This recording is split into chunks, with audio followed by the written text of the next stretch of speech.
Hello. कैसे हैं आप सभी? चलो सबसे पहले बताएंगे कैसे हैं आप सभी। उम्मीद करते हैं बढ़िया ही होंगे। चलो स्टार्ट करते हैं। हमने समास स्टार्ट किया हुआ था। समास पे हमने अव्ययी भाव समास और हाँ शायद अव्ययी भाव समास कंप्लीट कर लिया था। आज हम पढ़ेंगे द्विगु समास। ठीक, डालेंगे द्विगु समास। चलो अव्ययी भाव समास देख लिया था ना। आज डालेंगे द्विगु समास। डालेंगे द्विगु समास। भाई राइटिंग मत जाना, अब धीरे धीरे सही हुई है कि नहीं। द्विगु समास में हमने बताया था जो द्विगु समास होता है उसमें पूर्व पद जो होता है हमारा संख्यावाची होता है, जबकि हमारा उत्तर पद जो होता है वो उत्तर पद जो होता है वो प्रधान होता है। इसमें लिखेंगे पूर्व पद संख्यावाची।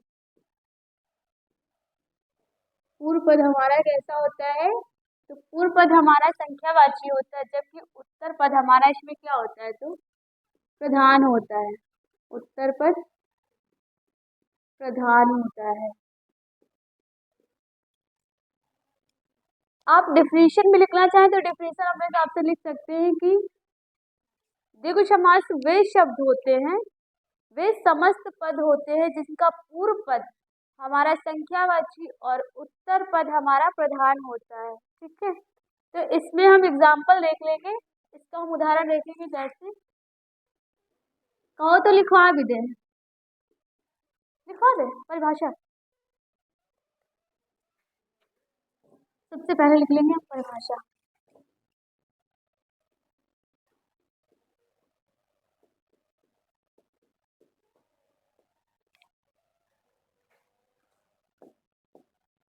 वे समस्त पद, वे समस्त पद जिनका पूर्व पद, जिनका पूर्व पद हमारा संख्यावाची होता है। कैसा होता है? तो संख्यावाची होता है, जबकि उत्तर पद हमारा प्रधान होता है। ठीक है, इसी में लिखेंगे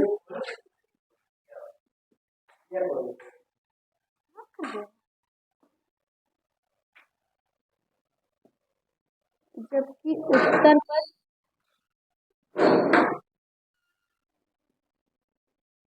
प्रधान होता है।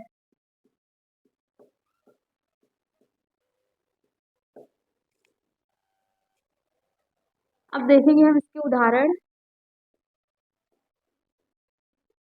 कुछ नहीं करना है। द्विगु समास यदि आपसे पूछे तो सिर्फ आपको इतना याद रखना है, ये याद होना हो कोई दिक्कत नहीं। ठीक है, इसमें कोई जरूरी नहीं। ये आपको याद होना चाहिए कि इसका पूर्व पद जो होता है वो संख्यावाची होता है, जो कि हमारा उत्तर पद होता है वो प्रधान होना चाहिए। ठीक है, तो इसका एग्जाम्पल देख लेंगे। जैसे नवदीप, नवदीप। ठीक, ये हमारा एक समस्त पद है ना। ये हमारा समस्त पद है। इसको हम कैसे लिखेंगे? लिखेंगे हम नवदीप, ऐसे लिखेंगे ना।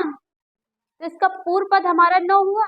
इसका पूर्व पद यही तो है, पूर्व पद। और ये हमारा कौन सा पद है? उत्तर पद, उत्तर पद। देखो हमारी डिफिनेशन कह रही है वो समस्त पद। कौन सा समस्त पद? वे समस्त पद जिनका पूर्व पद संख्यावाची होना चाहिए। तो देखो इसका ये जो समस्त पद है इसका पूर्व पद जो हमारा ये नव है, ये हमारा संख्यावाची है। नौ, नौ हमारा संख्या में आता है ना, तो ये हमारा संख्यावाची है ना।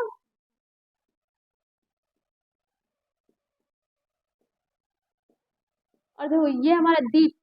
कौन सा दीप? जो नौ ग्रहों का दीप हो, या मतलब नौ दीप, जहाँ पे नौ दीप हो उसी को तो नौ दीप कहेंगे ना। तो ये दीपों के समूह को प्रदर्शित कर रहा है। किसको कर रहा है? तो ये हमारा प्रधान पद हुआ। कौन सा दीप? जो मतलब सॉरी, दीप कितने हैं हमारे? 9 दीप। तो ये हमारा प्रधान हुआ, तो ये हमारा प्रधान पद हो गया।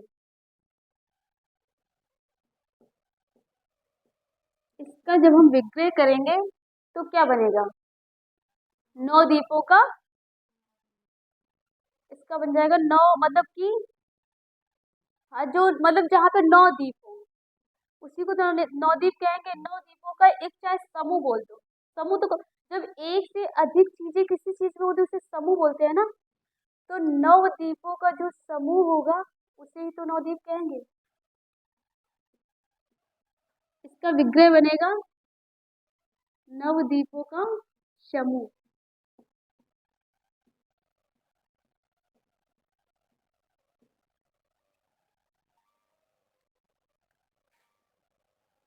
दूसरा एग्जाम्पल ले लेते हैं, चौराहा।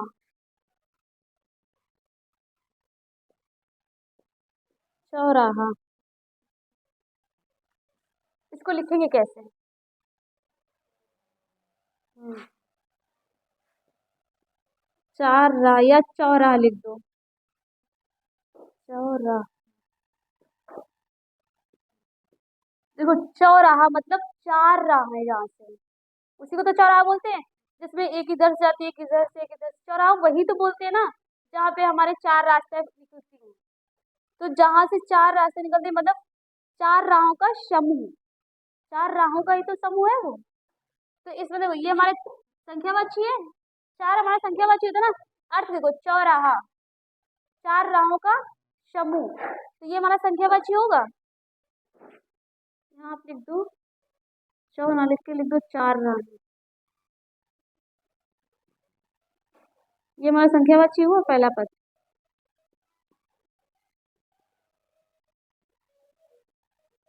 ये हमारा प्रधान हुआ। इसका जब विग्रह करोगे तो क्या बनेगा? 4 राहों का समूह। 4 राहों का समूह। ठीक, ऐसे आप और बहुत सारी ले सकते हैं। नवद्वीप हो गया, चौराहा हो गया, तो अपने मन से बोल सकते हैं। जैसे कि आप ले सकते हैं सप्ताह।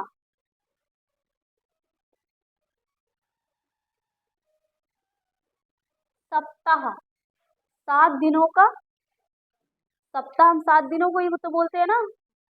तो इसमें संख्यावाची आ रहा है, आ रहा है ना संख्या पहले में। तो केवल हम इतना देखेंगे, आगे का देख लेंगे। अगर मतलब हमें महसूस हो रहा है कि ये संख्यावाची है तो कुछ नहीं मारने, सीधा देखो समाज मार देना। तुमसे ये पूछेगा ना कि इसमें मतलब तुम्हें 4 वर्ड देगा, पूछेगा इसमें कौन सा संख्यावाची समास है। तो तुम्हें ऐसा कोई शब्द चुनना पड़ेगा जिसमें तुम्हें आगे संख्याएं नजर आए। जैसे चौराहा तो 4, नवदीप, ये देखो ये हुआ हमारा सप्ताह है। यह हमारा हो जाता है त्रिलोक। त्रिलोक मतलब तीन हमारा हुआ, 3 लोग, 3 लोगों का समूह। तो इस तरह से हम जिसमें भी संख्या दिखेगी आगे उस पे हम कौन सा समास मारेंगे? द्विगु समास मारेंगे ना। समझ गई? पक्का कर लोगी? ठीक, हटा दें, बस इतना ही है, इसमें और कुछ नहीं है। बहुत सारे मतलब कुछ भी एग्जांपल ले सकती है ना। त्रिलोक, तिराहा, ऐसे बहुत सारे मतलब कि जितनी संख्यावाची आएंगी। हाँ, जब मैं तुम्हें आगे नजर आए कि ये संख्या है, यहाँ संख्याओं का मतलब बोध हो रहा है, बस उसमें जिसमें संख्या का बोध होगा पहले पद में होना चाहिए, लास्ट वाले में नहीं। पहले पद में, पूर्व पद में। तो आप सीधा द्विगु मार देंगे। ठीक, द्विगु समास खत्म। चलो और इसके बाद हम पढ़ेंगे अपना बहुब्रीहि समास। आप कैसे करेंगे? लिखो तो लिख लो, नोट किया करोगे?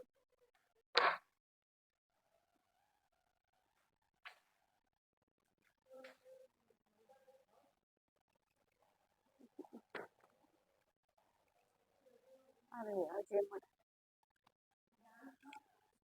चलो दूसरा डालेंगे बहुब्रीहि। कौन सा डालेंगे? नेक्स्ट डालेंगे बहुब्रीहि। यार बोर्ड ऊंचे पड़ा है,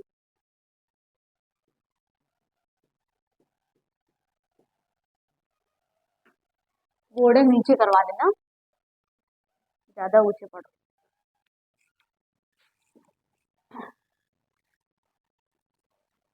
इधर से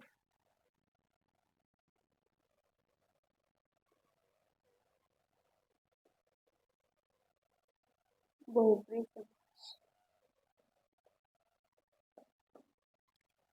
बहुब्री समास में क्या होता है कि इसमें ना तो हमारा उत्तर पद प्रधान होता है और ना ही पूर्व पद प्रधान होता है, इसमें कोई अन्य पद प्रधान होता है। तो इसमें क्या लिखेंगे, आप पहले तो इतना लिख दो कि अन्य पद प्रधान, इसकी पहचान है अन्य पद प्रधान, लिख दो या तो सीधा पहचान के रूप में, पहचान है इसकी अन्य पद प्रधान, अन्य पद प्रधान। परिभाषा लिखेंगे,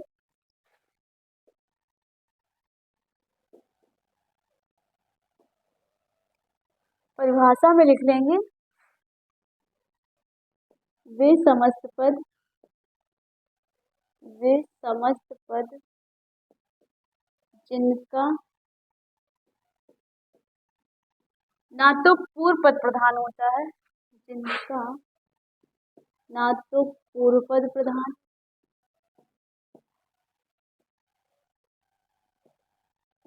और ना ही उत्तर पद प्रधान होता है, और ना ही उत्तर पद प्रधान हो,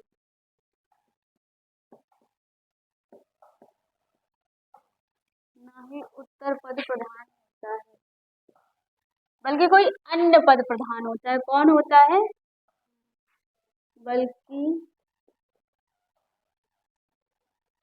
कोई अन्य पद प्रधान होता है, अन्य पद प्रधान होता है।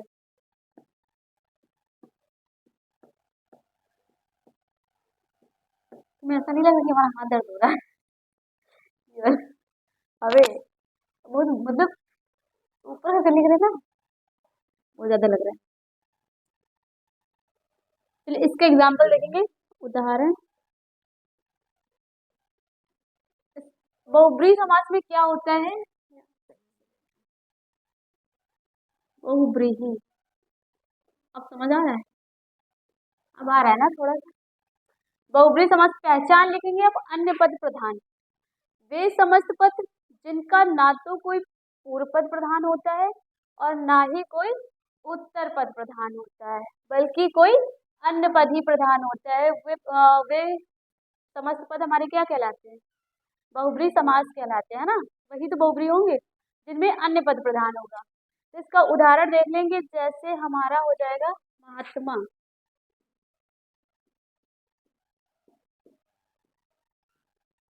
महात्मा हो जाएगा, और हमारे हो जाएंगे जैसे नीलकंठ हो गया,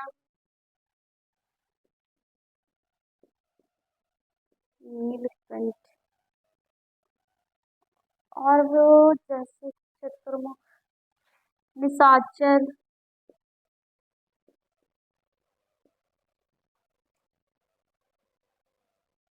चतुर्मुख, ठीक। महात्मा, इसका विग्रह करेंगे तो बनेगा महात्मा जिसकी महान है आत्मा, इसका विग्रह करने में बनेगा जिसकी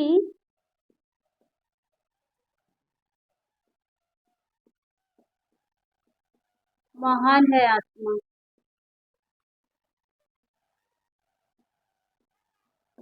वही तो होता है ना महात्मा, जिसकी महान आत्मा होती है वही तो महात्मा होता है, अर्थात जिसकी महान आत्मा हो। जैसे कि आप मान सकते हैं, ये जो बड़े बड़े संत मुनि होते हैं ना, इसमें देखो कोई पद प्रधान नजर आ रहा है महात्मा में, जिसकी आत्मा महान हो या जिसकी महान हो आत्मा, उसी को महात्मा कहते हैं ना।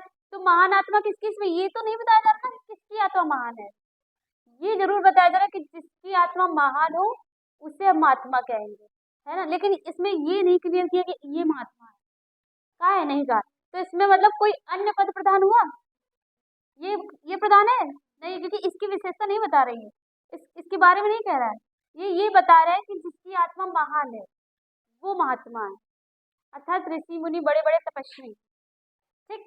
इसके बाद आ जाता है नीलकंठ। नीलकंठ मतलब जिसका, इसका विग्रह करोगे तो क्या बनेगा, जिसका नीला है कंठ वही तो होता है नीलकंठ। तो नीलाकंठ किसका है, महादेव का।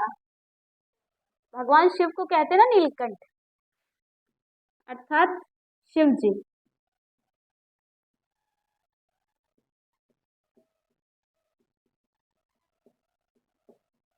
देखो इसमें भी क्या नीलकंठ प्रधान है, लिखोगे तो ऐसे नील और कंठ, है ना। तो नील हमारा क्या, हमारा पहला पद प्रधान है, नील, नील प्रधान है, कंठ प्रधान है। विशेषता ये किसी और चीज की बता रहा है ना। ये कह रहा है नीला है जिसका कंठ, अर्थात शिव जी, उन्हीं का कंठ नीला कहते हैं ना। तो ये देखो शिव जी की मतलब शिव जी की प्रधानता है इसमें, ना कि नीलकंठ, है ना। इससे ये बता जिसका जिसका कंठ नीला है। जैसे निशाचर, निशाचर मतलब रात्र में विचरण करने वाला, रात्र में विचरण मतलब इधर उधर घूमने वाला, विचरण करने वाला,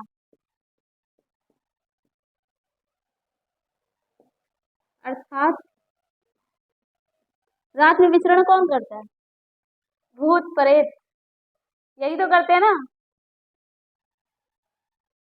अर्थात लिखोगे क्या, राक्षस, मतलब राक्षस, उन्हीं को राक्षस बोलते हैं जो रात में घूम रहा है। हाँ, आत्माएं ये सब आते हैं ना इन सबको, लेकिन हम एक लैंग्वेज में राक्षस ही तो बोलते हैं। राक्षस के अंदर हमारी सारी आ जाती हैं, हर बुरी आत्मा जो भी है, रात में वही तो घूमते हैं कि हम जीते जागते युवा। चतुर्मुख, जिसके चार मुख, अर्थात लक्ष्मी जी, ब्रह्मा जी, चतुर्मुख। इसका विग्रह क्या करेंगे, चार मुख वाला, चार मुख वाला, अर्थात ब्रह्मा जी, अर्थात ब्रह्मा। समझ आया। पहले पढ़ाया था हमने द्विगु समास। द्विगु समास में पहला पद हमारा संख्यावाची होता है, जिसमें हमें ऐसे समस्त पद जिनमें संख्याओं का बोध होगा वो हमारे कौन सा समास होगा, द्विगु समास। और जो हमारा बहुब्री समास होगा उसमें अन्य पद की प्रधानता होगी। जो आपको समस्त पद दिए जाएंगे जब आप उनका विग्रह करेंगे तो उसमें कोई अन्य पद ही निकलेगा जिसकी ये, जिसके बारे में ये विशेषता जिसकी बताई जा रही होगी, है ना। जिसका नीला है कंठ, अर्थात शिव जी। तो इसमें किसकी विशेषता, शिव जी की विशेषता। निशाचर में किसकी विशेषता, राक्षस की विशेषता। चतुर्मुख में ब्रह्मा जी की विशेषता बताई गई है ना, उन्हीं के चार मुख हैं। तो दो कंप्लीट कर ली। अब नेक्स्ट डालेंगे हम कौन सी, अरे, अब पढ़ेंगे हम लोग द्वंद्व समास। हटा दें, हटा दें।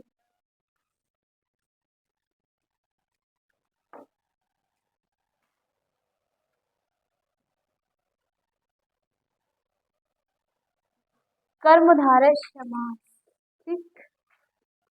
कर्मधारय समास जो होता है हमारा, इसमें उत्तर पद प्रधान होता है। कौन सा पद, उत्तर पद प्रधान होता है, ठीक है। और इसकी जो विशेषता, मतलब आपको पहचान के लिए बता दें, इनका जो संबंध होता है, कर्मधारय का जो संबंध होता है वो विशेषण विशेष्य का संबंध होता है, या उपमान में उपमेय का, उपमान और उपमेय का संबंध होता है। तो इसका चाहे डिफिनेशन लिखिए, सबसे पहले तो इसकी पहचान लिख लो आप। पहचान जो होती है इसकी, अरे यार चल नहीं आ रहा। इसमें जो होता है, इसमें हमारा उत्तर पद प्रधान होता है। कौन सा पद होता है? तो इसमें लिखेंगे हम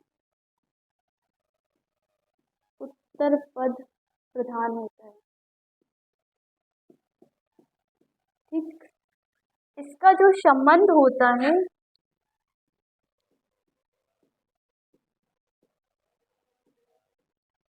इसमें समस्त पदों का जो संबंध होता है वो हमारा विशेषण विशेष का होता है। किसका होता है? विशेषण विशेष का। विशेष या हमारा उपमान और उपमेय का भी होता है। उपमान उपमेय,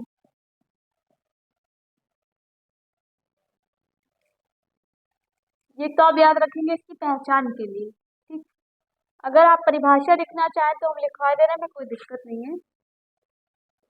परिभाषा में आप लिखेंगे, वरना समझ लो तो ज्यादा अच्छा है। इसकी परिभाषा आप लिखेंगे, परिभाषा खुद से लिख लेना। ठीक, मैं आपको बता दे रही हूँ, ये इंपॉर्टेंट है। ठीक है, परिभाषा इंपॉर्टेंट नहीं है, लेकिन आपको लिखना है, आप लिख लीजिएगा। कर्मधारय समास जो होता है उसमें उत्तर पद प्रधान होता है। कौन सा पद?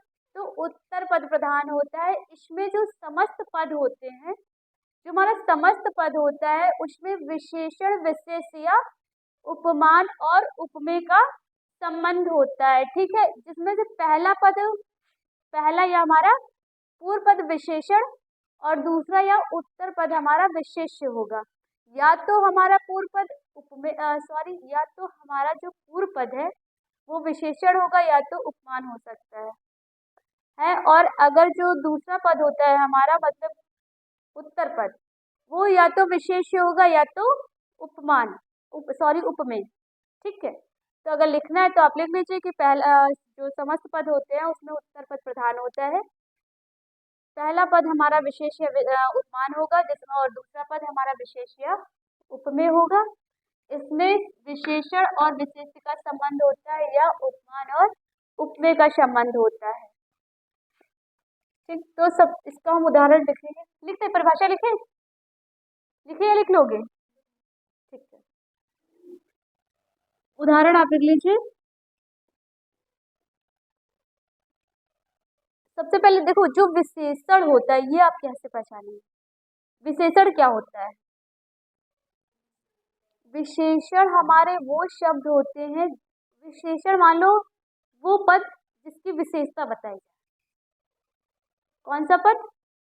वो पद जिसकी विशेषता बताई जाए वो हमारा विशेषण होता है। और विशेष जो विशेष जो विशेषण मतलब जो हमारा विशेष होता है, वो जिस शब्द की विशेषता बताने वाले विशेषण की जो विशेषता बताता है उसी विशेष्य कहते हैं।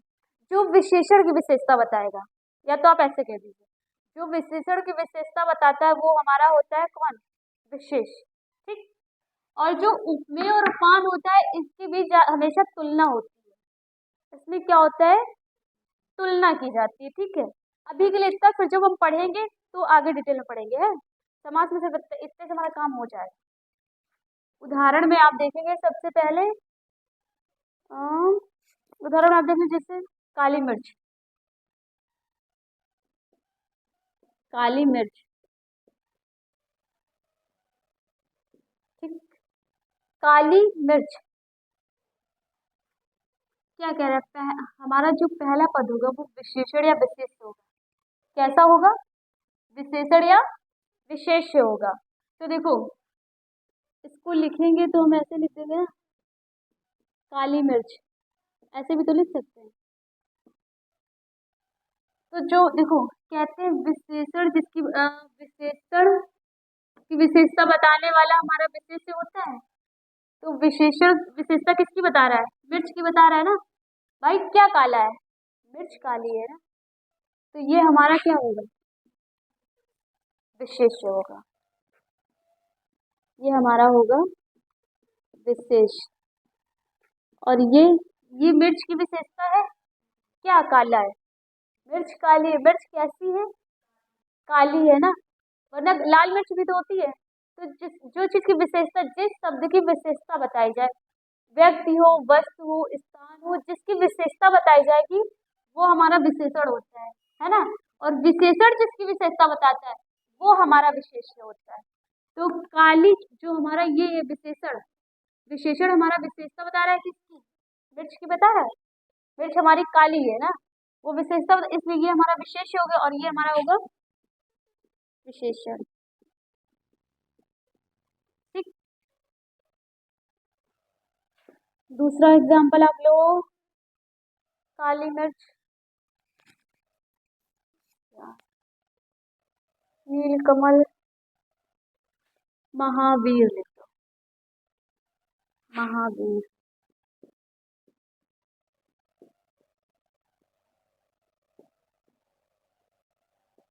महावीर,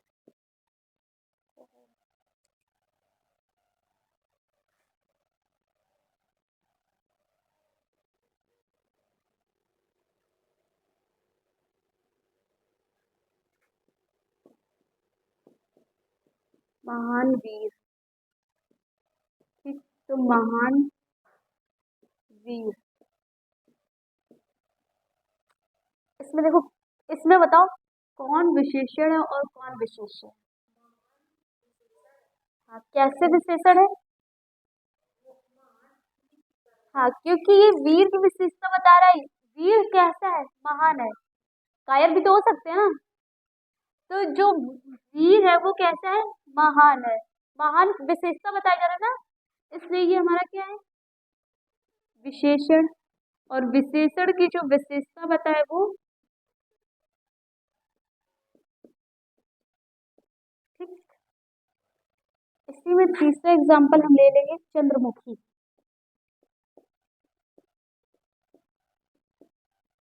इसका विग्रह करोगे क्या बनेगा, चंद्र के समान मुख वाला या वाली। चंद्रमुखी ज्यादा लड़कियों का नाम होता है भैया, जैसे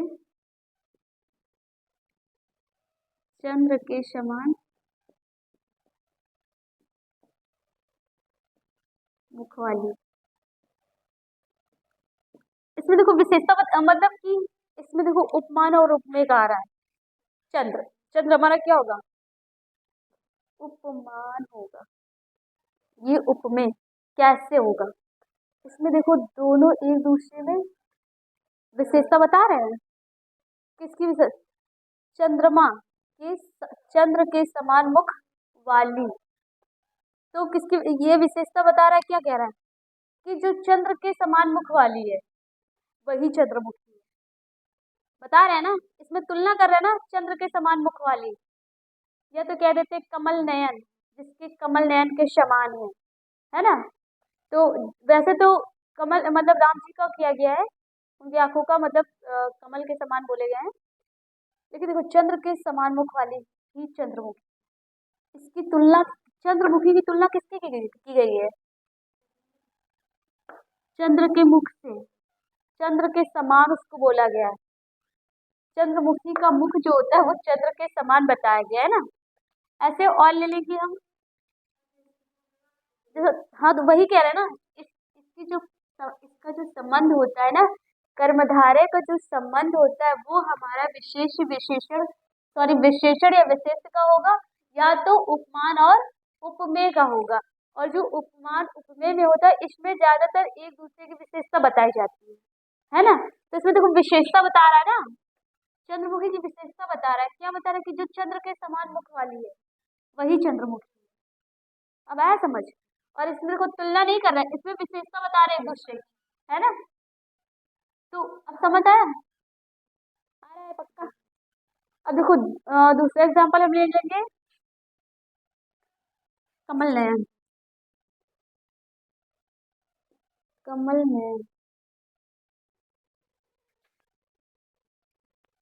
प्राण प्रिय, कमल नयन, जिसके नयन किसके समान है, कमल के नयन। तुलना की गई नयन किससे, कमल से। अब समझ आया। देखो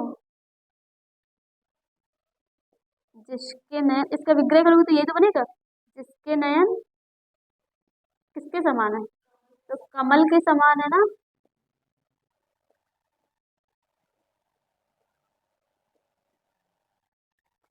प्राण प्रिय, जो हमें अपने प्राणों से भी प्रिय हो, वही तो होता है ना प्राण प्रिय। तो समझ आया, इसका विग्रह छोड़ देते हैं, कर लोगी ना पक्का। अगर पूछ ले कौन सा पद प्रधान, उत्तर पद प्रधान। और अगर संबंध पूछे तो विशेषण और विशेष, या उपमेय और उपमान का। ये मतलब उसे पूछ सकता है ऑप्शन में, इसलिए बस इतना याद रखने की जरूरत है इससे, और कुछ भी याद रखने की जरूरत नहीं है। और एग्जाम्पल इस तरह का देगा, काली मत, या तो फिर आपको विशेषण विशेष की तरह का कोई एग्जाम्पल देगा, या तो आपसे कोई तुलना करा देगा उपमान और उपमेय का। बस तो उसमें क्या मारोगी, कर्मधारय है ना। तो कर्मधारय हमारा कंप्लीट हुआ। अब पढ़ेंगे हम द्वंद्व समास। लिखोगी, ठीक है लिखो।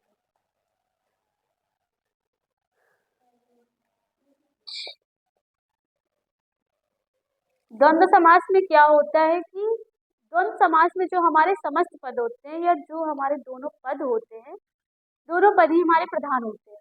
क्या होता है, तो इसमें पूर्व पद और उत्तर पद दोनों प्रधान होते हैं।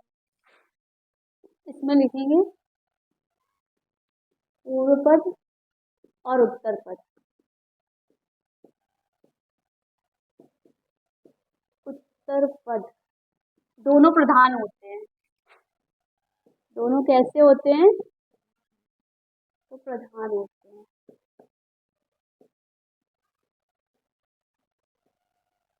ठीक, इसका उदाहरण देखेंगे तो जैसे हमारा हो जाएगा माता पिता। क्या हो जाएगा, माता पिता। नेक्स्ट ले लेंगे दाल रोटी। दाल रोटी, मामा मामी।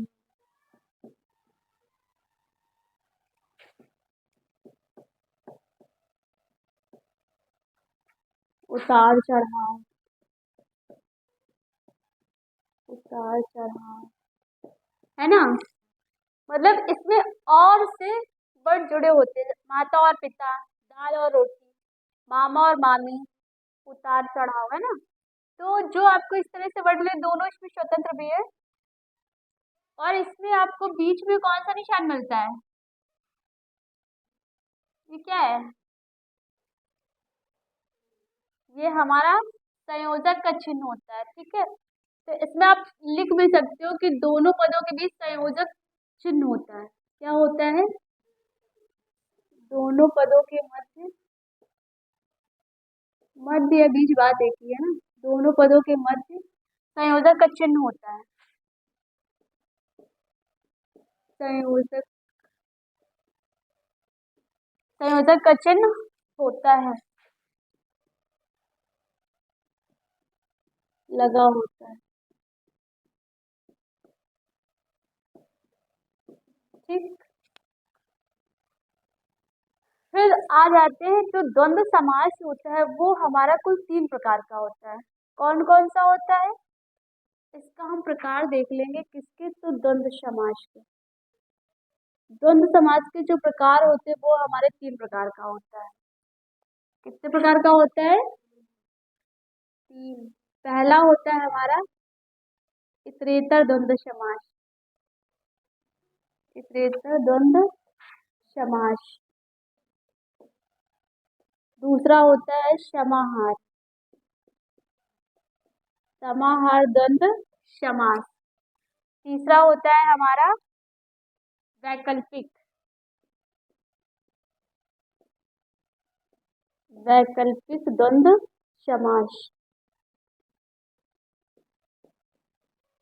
ठीक, तो जो हमारा द्वंद्व समास होता है वो कुल 3 प्रकार का होता है। पहला होता है इतरेतर द्वंद्व समास, दूसरा होता है समाहार द्वंद्व समास, तीसरा होता है हमारा वैकल्पिक द्वंद्व समास। तो पहला हम इसमें देखेंगे अपना इतरेतर द्वंद्व समास। इतरेतर द्वंद्व समास।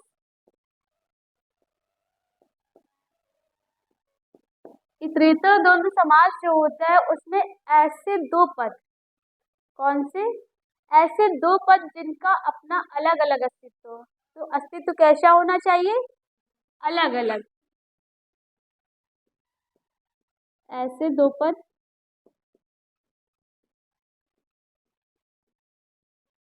जिनका अस्तित्व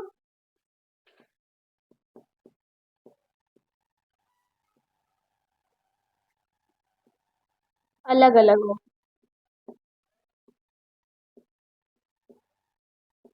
कैसा हो, तो अलग अलग होना चाहिए, है ना। इतरेतर द्वंद्व समास, वे पद जिनका अस्तित्व अलग अलग हो। इसका उदाहरण देखेंगे हम। जैसे हो जाएगा हमारा भाई बहन,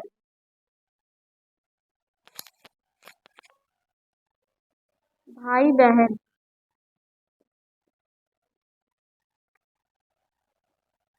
मामा मामी, मामा मामी, चाचा चाची,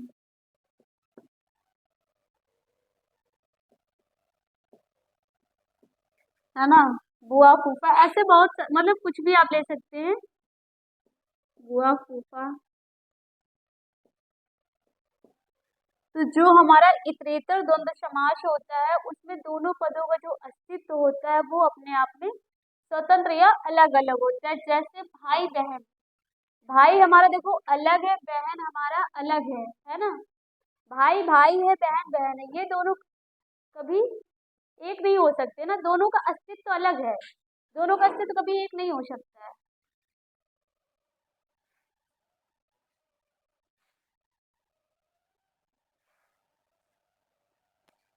दूसरा है हमारा समाहार द्वंद्व समास। समाहार द्वंद्व समास।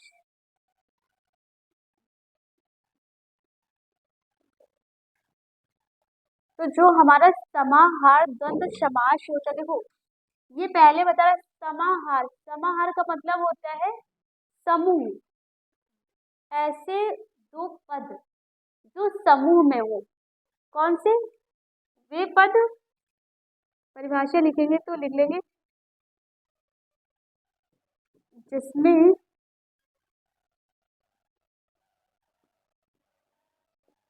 दोनों पद कैसे होने चाहिए, समूह में होने चाहिए, जिसमें दोनों पद समूह में हो। ठीक है, वहां पे कौन सा समास होगा, तो हमारा समाहार द्वंद्व समास होगा। इसका एग्जाम्पल देखेंगे हम। जैसे जैसे आएगा हमारा दाल रोटी, ठीक, दाल रोटी, उतार चढ़ाव, है ना। जैसे देखो दाल रोटी, यहाँ दाल रोटी का मतलब है खाने पीने से, भोजन से, है ना, कि आपका भोजन अच्छा चल रहा है। दाल रोटी का मतलब भोजन से, तो ये हमारा ग्रुप में है ना, भोजन। भोजन में ओनली रोटी तो नहीं आती है ना, अकेले दाल तो नहीं आती है। उतार चढ़ाव, जैसे आप अपने मतलब जिंदगी को आगे बढ़ रहे हैं, तो जरूरी तो नहीं कि हम सीधा हमारे साथ पॉजिटिव ही हो, निगेटिव भी होता है।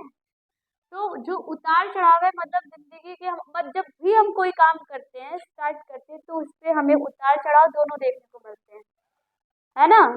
तो इसके बाद हम देख लेंगे अपना तीसरा वैकल्पिक द्वंद्व समास।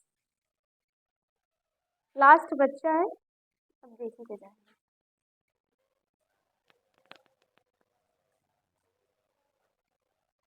लास्ट,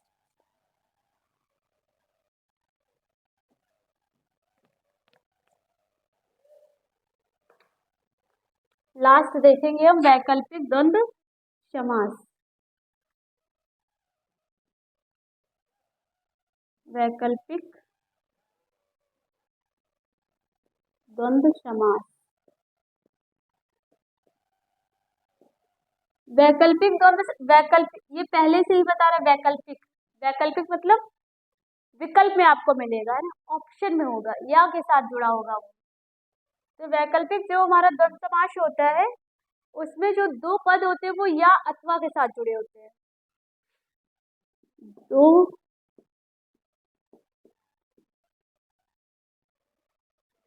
पदों के बीच या अथवा शब्द के साथ जुड़ा होता है।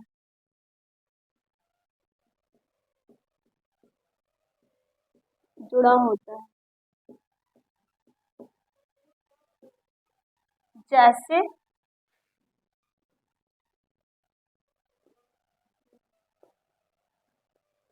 जैसे हमारा आएगा दिन रात।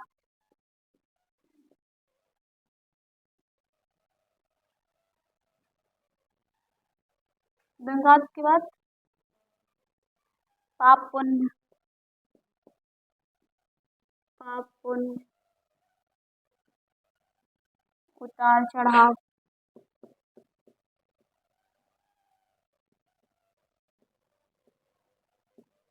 ठीक, तो देखो वैकल्पिक का मतलब होता है, हमने कहा या के साथ जुड़ा होगा, है ना, दो पदों के बीच।